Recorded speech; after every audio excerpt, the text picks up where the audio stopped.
Today, we're going to learn about one way that ecosystems in Kansas and around the world are connected to each other. We have talked about many of the ecosystems of Kansas this year: prairie, forests, ponds, lakes, streams, and rivers. Today, we will talk about one way that our ecosystems are connected to each other. Remember, rain falls on the land, including the forests, prairies, agricultural fields, and the pastures. Rain also falls on ponds, lakes, streams, rivers, and oceans.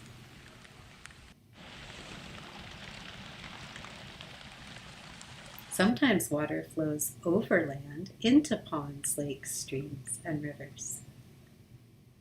And sometimes water soaks into the soil and then flows underground into ponds, lakes, streams, and rivers.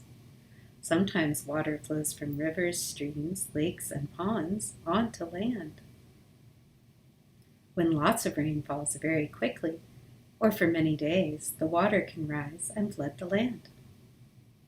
Or in the spring, if the snow melts quickly in the mountains, it can cause rivers nearby to flood. So rain and the water that flows over the ground or underground connects land and aquatic systems. Water flowing from land to aquatic systems and from aquatic systems to land can move soil and nutrients from one to the other. And organisms, big and small, can flow from land into water and water onto land too. There is another link that connects land and aquatic systems. Wetlands are the border between aquatic systems and land.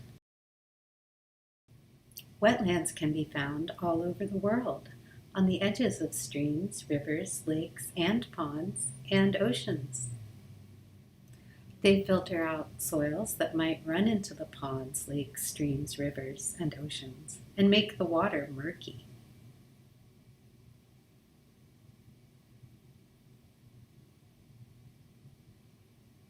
When wetlands are not present, the soil flowing in water can cover up organisms that need light and oxygen from the water to live.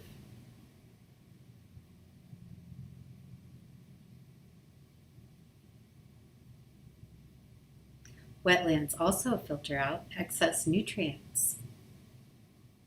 Why is that good? We know plants and animals need nutrients. If there are too many nutrients, it upsets the balance in our connected ecosystems. Let's look at what can happen. Too many nutrients flowing into a freshwater system can cause too much algae to grow. When there's too much algae, the algae can shade other organisms that need sun.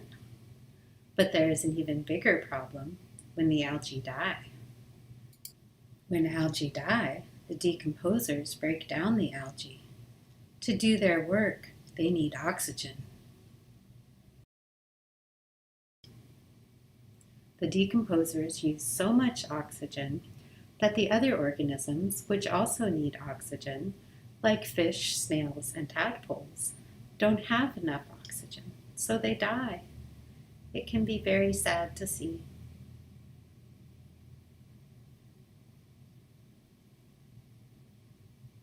This can happen if farm fields are too close to the water and the nutrients the farmers use to grow their crops do not all stay in the fields, but flow into the water nearby and cause too much algae to grow. It can also happen if there are lots of cattle near a river or stream or pond. Cattle can poop a lot, and there are lots of nutrients in cattle poop. If too much poop flows into the water, the nutrients can cause algae to grow too much. The same problems can happen in the ocean.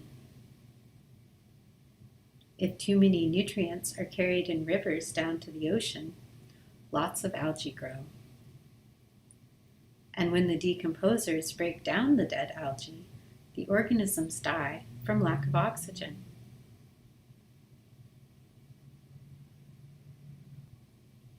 These areas in the ocean are called dead zones. This is one where the Mississippi River flows into the Atlantic Ocean in the Gulf of Mexico. We learned that wetlands act like filters. If there is a wetland by a lake, stream, or river, the plants will absorb the nutrients and use those nutrients to grow. This keeps lots of nutrients out of streams and rivers and keeps them healthy. And healthy rivers that flow to the ocean means there are fewer dead zones. Here are some of the plants that filter out nutrients.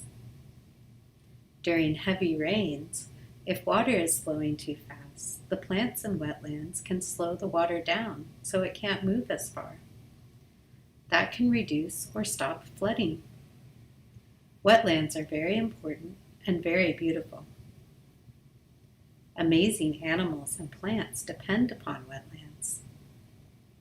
Unfortunately, people do not always appreciate how important it is to protect both terrestrial, land, and aquatic, water, ecosystems.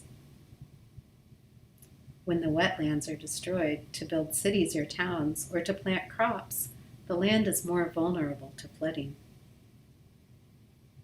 What makes a wetland a wetland? It is an area where there has been water there for at least part of the year, for many years, and where plants and microbes are adapted to being wet much of the time.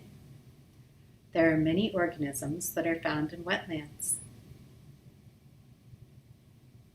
Here in the United States, we recognize the importance of wetlands in the last century and passed laws to protect wetlands.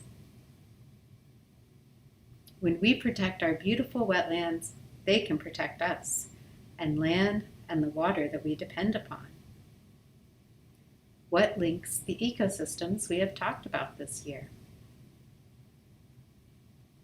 Wetlands. Do you think wetlands are always wet? No.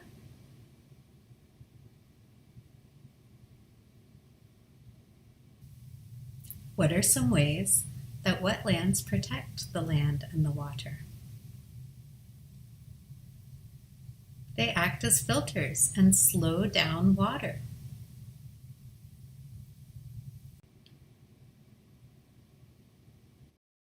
Thanks for listening. If you want to learn more about wetlands, you can find books about wetlands at your library.